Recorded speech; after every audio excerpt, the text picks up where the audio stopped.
How's it going, everyone? Moodog from Moodog's Frugal RCs and more in the research kitchen today.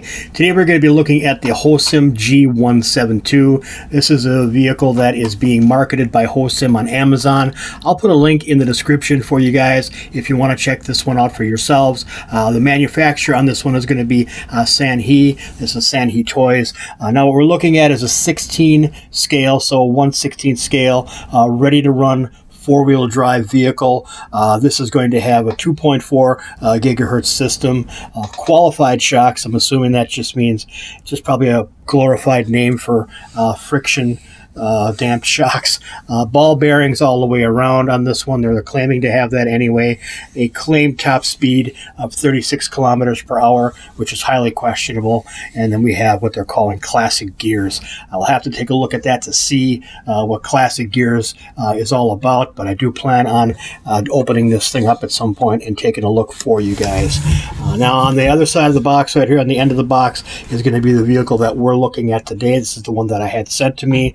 Actually paid for this with my own money. This was not sent as a gift or as a review item. Full disclosure. Back of the box here, guys, is going to have your basic information, your warnings, your transmitter instructions, just kind of a condensed manual to get this thing off and running. It's showing both body styles on this vehicle, guys. This is the G171, kind of the buggy style here in two different colors, and then the 172, which is kind of the stadium truck looking car, and the one we'll be looking at today. So let's go ahead and set this box off to the side here, and we'll take a look and see what comes inside. All right, guys, first thing inside the box is a very kind of familiar-looking manual here. There's a couple other companies that are doing the manuals the same way. This is the Sanhee manual here for the G171 and 172. We're seeing a nice glossy stock on here. Feels pretty good. Now we can see inside here we have just basic contents information, how to install the batteries in the remote, how to charge your batteries and install them in the car, how to operate, just your basic information. Then we start getting into more of the parts grid here. Now, I'm not even sure parts are available for this as of yet. It's that new, so that remains to be seen if I break anything in the foreseeable near future. Now we can see a pretty comprehensive parts list on here. Everything seems to be written in good Chinese to English translation, as well as not being smudgy looking and very clear in the photography or the depiction of the parts. So everything looks good on there, guys. We have an exploded view here of the vehicle, the chassis and the suspension parts right here. It looks like there are no part numbers attached to any of these exploded pieces, but that again I think might be because the parts are not available just yet. I'm not quite sure if this is going to be updated or what, but we can see some other parts right here, the differential, and this is pretty much the exploded view of the rest of the vehicle. Decently done, not very comprehensive, not a lot of information in here, but enough to get you going, and a good enough exploded view to get this thing put back together should you need to. This is going to come with two 18650 batteries. A lot of vehicles, a lot of manufacturers are doing this today with their entry-level hobby vehicles. These are going to be 3.7 volts a piece at 1500 milliamps per cell. So you're looking at 7.4 combined and 1500 milliamps of capacity. Roughly about 15 or so minutes of drive time with those. You're going to get a obligatory Phillips screwdriver with this, as well as the charger. Now the charger is going to be pretty decent. I mean, it's a kind of a thin plastic feeling thing, but it does get the job done. It's going to require the plug on the end here, which is included in the kit. This is USB to I think probably 9 volt or whatever size plug this is. I don't think there's any necessarily designation for this plug, but to that size barrel connector, which is nice. You can plug this into your portable power bank. You can plug this into your computer or your phone wall wart, however you want it to do that. This is also going to include a transmitter, and the transmitter, guys, I'm going to show you right now is very, very familiar looking. amazing. There's another company out there that starts with an X that makes these transmitters that look just like this. Kind of amazing how the Chinese are borrowing designs, and I say borrowing in quotes with little quote fingers. They're borrowing designs from other sellers or other manufacturers. I think that's probably due to having a couple of centralized factories and just a bunch of different screen printing that goes onto these vehicles. Now, this is going to be a decent feeling transmitter, very common feeling to me. We have a couple of adjustments on here for steering trim and what's called HT trim.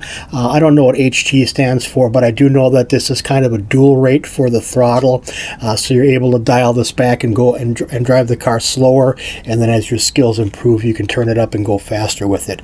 Power button underneath there, a fake shark fin antenna up on front.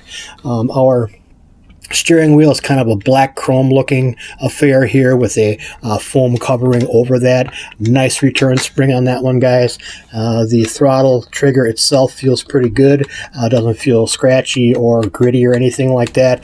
Has a decent enough size opening here, so guys like myself that are driving in inclement weather or colder weather can wear a light pair of gloves and get by using this outside wearing gloves. This is going to require 3 AA batteries that are already installed in here, and actually you do have to purchase these batteries on your own. They are not included in the ready to run kit. So we'll go ahead and set that aside and take a look at the car. All right, guys, the car is in 1/16 scale and looks pretty cool. Whoops, sorry about the camera there, folks. The car looks pretty cool, guys. I was really kind of impressed with these tires. Nice medium soft compound on here, very grippy, foam filled, and they are completely glued onto the wheels. We have 5-spoke wheels on here that are being held on by Phillips screws. Not a huge fan of that, but thankfully these are 12mm hex, so you will be able to change tires out should you want to do that. The body itself on here, guys, looks pretty good. We have red and black kind of motif going on this one. The black part of it here is kind of a mixture of black and charcoal gray, trapezoids and different geometric shapes, which gives a kind of a diamondy look. Looks very cool in my eyes. On the back of the vehicle, we can see that we have a spoiler, and that is integrated into the body itself via 2 Phillips screws underneath. The back of the vehicle looks pretty cool too, guys. This reminds me a lot of my phase on voltage, and you guys have seen any of the videos for my Arma phase on voltage vehicle. I'll post a link in the description for one of those videos so you guys can kind of do the comparison. And in my eyes, this reminds me a lot of that vehicle. So the body is nice. It's a Lexan body. We'll go ahead and take it off of there and take a closer look. Now, I already removed the pins. This is going to be held on by 4 standard body pins. The body itself feels pretty good, guys. It's got a good amount of resiliency. It does flex a little bit, but it does feel like a thicker Lexan. And what I kind of like and I think is cool about this that I forgot to mention is the back louvered area right here is actually transparent with kind of a netting looking paint over that. So you can actually see the motor through this from the back. You can see the heat sink. It looks pretty cool. So that's kind of a nice job on the body there. And again, I'm seeing the Arma phase on voltage with this one, guys. What do you think? Post it in the comments below if you agree. The rest of the vehicle, guys, is very reminiscent of a couple of other vehicles that are out there right now. One of which is made by HBX, and we're talking about the Dune Thunder. Same idea. GP Toys also makes a S626, which would be the McGruff trophy truck. Same kind of idea with the centralized motor, and a lot of the componentry on here looks very, very similar. Now this is going to have 2 18650 batteries that are really easy to install on here, guys. You just simply open one of these doors on the side, on one of these side pods, and pay attention to your polarity, which you can see, maybe you can't, but that is definitely polarity is marked in here, plus and minus. So you're going to want to put your plus to where the plus goes, the minus to where your minus goes. You mimic that on the other side, and you go ahead and snap these covers right on here and make sure they're on there, and you're pretty much good to go at that point.